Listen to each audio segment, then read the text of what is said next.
perineal preparation video to remind you how to do this and show your partners from what you learned to do in clinic. So perineum, this area of tissue here between the two openings, the perineum is what gets a lot of stretch during vaginal birth. So if this is 12 o'clock, this is 6 o'clock. So we are going to be stretching the 6 o'clock direction, 5 o'clock, and 7 o'clock in the diagonals here, okay? So here's our orientation.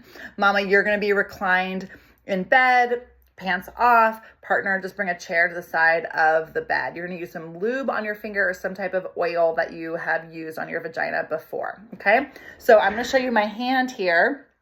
Partner, one straight finger is coming into the bottom of that 6 o'clock direction. You're about an inch or so in. It should feel like when you pull straight down on the perineum, it should feel like the resistance of pushing on a bike tire. Biggest mistake is that partner doesn't put their finger in enough and it'll feel pinchy to the skin. And mama, you know what that feels like because I showed you it in the clinic. So straight finger, we're never hooking our finger. Nice straight finger, about an inch in, should feel like a bike tire because I'm pulling on the bottom of that sphincter muscle. So partner, you're going to pull down in a straight position until mom tells you when. When is when it feels like a little spicy. Once you hit when, you're going to maintain that pressure straight down.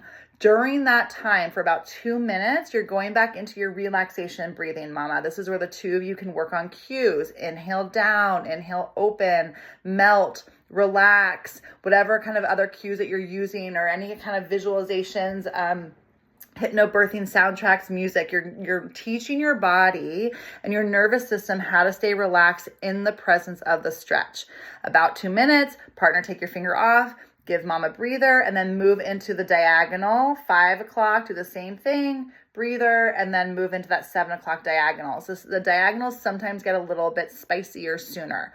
Other note, if one finger is not enough, and when you're in here, especially if you're pulling down, your finger is kind of cramping and hurting, buddy up and use 2 fingers. You can also use 2 fingers, do the exact same thing if you need a little bit more support through there. That just varies on people's tissues and how taut or stretchy they are, okay? About 2 minutes in each position gives you about 6 minutes of stretching, working on the relaxation the entire time. And mama, I gave you the caveats about when to do it, when not to do it, and how many times a week, okay? So reach out if you have any questions.